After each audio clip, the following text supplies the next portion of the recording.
छत्तीसगढ़ के पूर्व कैबिनेट मंत्री एवं खरसा विधायक उमेश पटेल आज पुसौर क्षेत्र में पीड़ित परिवार से मुलाकात करने पहुंचे। दोपहर 3 बजे पुसौर क्षेत्र में हुए जघन्य अपराध के पीड़ित परिवार से मिले और इस मुलाकात का उद्देश्य पीड़ित परिवार को समर्थन और न्याय का आश्वासन देना था। घटना ने पूरे क्षेत्र में गहरा आक्रोश उत्पन्न कर दिया है। विधायक पटेल अपनी संवेदनाओं को व्यक्त करने और प्रभावित परिवार के साथ खड़े रहने के लिए आज उनसे मुलाकात किए। पीड़िता को न्याय के साथ साथ सरकार से सहयोग की भी मांग की। बता दें कि विधायक ने कहा, विष्णुदेव सरकार जिस तरह छत्तीसगढ़ को सुरक्षा देने में फेल साबित हो रही है, हम उसके लिए विरोध प्रदर्शन काली पट्टी लगा के करेंगे। उन्होंने कहा कि पुलिस इंडिपेंडेंट होकर बिना किसी दबाव के काम करना चाहिए। राजनीतिक दलों का जिस तरह पुलिस पर दबाव पड़ रहा है वो सही नहीं है। उमेश पटेल ने कहा, 14 आरोपियों में से 7 आरोपी पकड़े गए हैं, बाकी का पकड़ा जाना अभी शेष है, जिसे जल्द से जल्द पकड़कर सजा दी जाए। विधायक ने छत्तीसगढ़ में हो रहे बढ़ते अपराध को लेकर कहा कि रायगढ़ से उड़ीसा जाकर गोलीकांड किया गया, पर अभी तक उसका कोई अता पता नहीं। छत्तीसगढ़ में बढ़ते अपराध को लेकर विधायक चिंतित नजर आए। आइए सुनते हैं कि क्या कहते हैं विधायक उमेश पटेल। जो एक बहुत बड़ी घटना हमारे रायगढ़ जिले में हुई है, तो पीड़ित परिवार के लोगों से आज मिलके उनका हालचाल जाना है और सारी चीज़ें उनसे समझने के बाद यहाँ आने के बाद मैं यही कहूँगा कि रायगढ़ में जो घटनाएं हो रही हैं और पूरी छत्तीसगढ़ में जिस तरह से लॉ एंड ऑर्डर की स्थिति है, रायगढ़ में भी उसका असर दिखने को मिल गया है। और रायगढ़ में ये घटना एक बहुत बड़ी घटना है। हम पूरे परिवार के साथ में हैं और यही मैं कहूँगा कि परिवार के लोगों ने जो लिखित में दिया है उसमें उन्होंने 10 से 12 से लेकर 14 लोगों तक के इस घटना में शामिल होने की बात कही है और सिर्फ 7 लोगों की गिरफ्तारी हुई है। तो पुलिस प्रशासन से मैं यही कहूँगा कि जल्द से जल्द ऐसे लोगों को जो भी इस घटना में शामिल थे उनको तुरंत अंदर करें, तुरंत उनको सज़ा मिले, ताकि एक मैसेज जाए हमारे क्षेत्र में कि इस तरह की घटना के बाद कोई बच नहीं सकता, उसे किसी तरह का सहयोग किसी से भी प्राप्त नहीं हो सकता, चाहे वो कहीं भी हो। ये घटना हम सबको झकझोर देने वाली घटना है और हम सबको झकझोर देने वाली घटना है और हम सब, मुझे लगता है आप सब लोग, हम सब लोग इस घटना से बहुत दुखी हैं।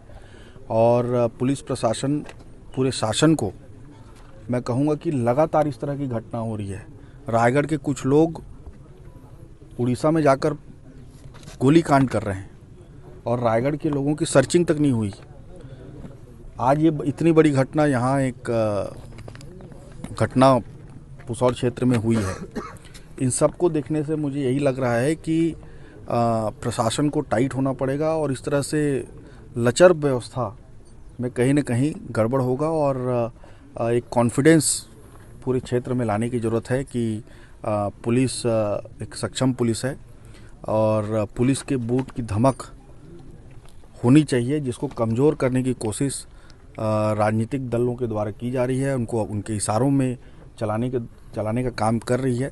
मुझे लगता है पुलिस विभाग को भी इंडिपेंडेंट काम करने की आवश्यकता है और बिना किसी दबाव में वो काम करे और यहाँ जल्द से जल्द बाकी जितने भी लोग हैं उनकी गिरफ्तारी करें। भैया पीड़ित परिवार से मिलके आए, उनकी कुछ मांगे रखी, आपने कुछ बताया उन्होंने? हाँ, उनकी मांगे यही हैं कि जल्द से जल्द बाकी आरोपी हैं उनको सज़ा मिले और साथ ही साथ सरकारी रूप से जो मदद हो सके वो मदद की मांग उन्होंने की है और मैं उस मदद के लिए अपील करता हूं कि उनको जो भी मदद हो सके, काफ़ी गरीब परिवार हैं, उनको मदद जरूर मिलेगी। पीड़िता का क्या कहना है, ये उसमें शामिल था? दबाव पीड़िता परिवार के ऊपर कोई दबाव लगा नजर आया आपको? अभी तो कुछ कह नहीं सकते, लेकिन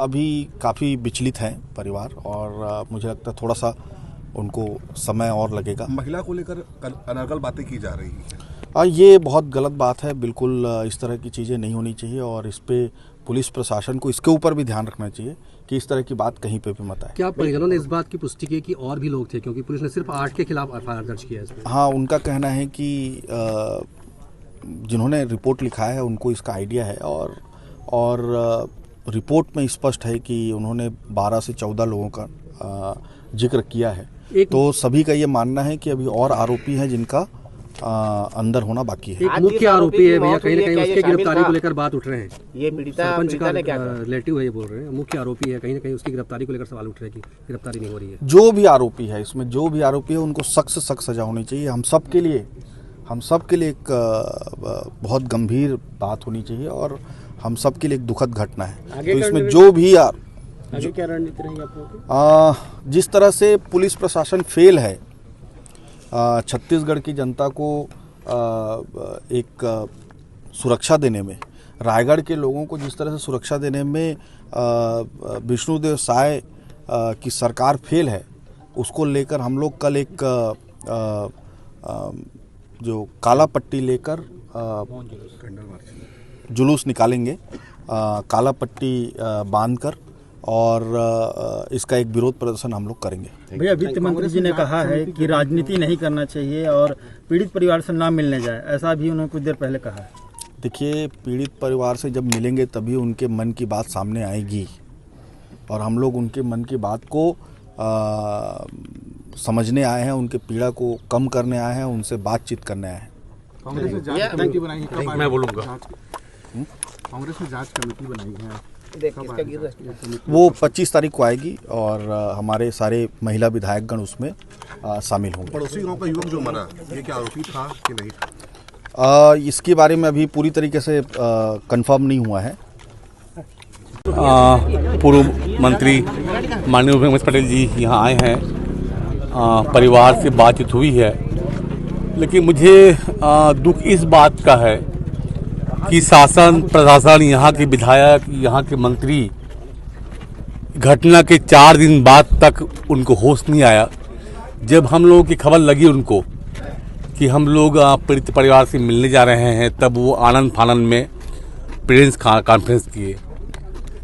और जहाँ तक न्याय की बात है, मैंने अखबार के माध्यम से पीड़िता का बयान पढ़ा है कि 12 से 14 लोगों की उन्होंने पुष्टि की है और 7 लोगों को गिरफ्तार कर पुलिस अपनी वाहवाही लूट रही है। न केवल ये पुलिस प्रशासन की फैल है, यहाँ पर विष्णुदेव साय सरकार फैल है, यहाँ के विधायक विहीन जो इसको बोलते हैं ओपी चौधरी यहाँ पर फैल हैं। वो संवेदनहीनता की जो जिसको बोलते हैं कि हद पार कर चुके हैं। आज जब उमेश पटेल जी मैं यहाँ आए तो वो आनंद फानंद प्रेस कॉन्फ्रेंस किए। मैं लगातार पिछले 8 महीने से जो इस तरह की घटना हो रही है, चाहे लूट की हो, बलात्कार की हो, उसकी निंदा करता हूँ। आज ही मैंने पढ़ा है कि कांकेर में भी इस तरह की घटना हुई है।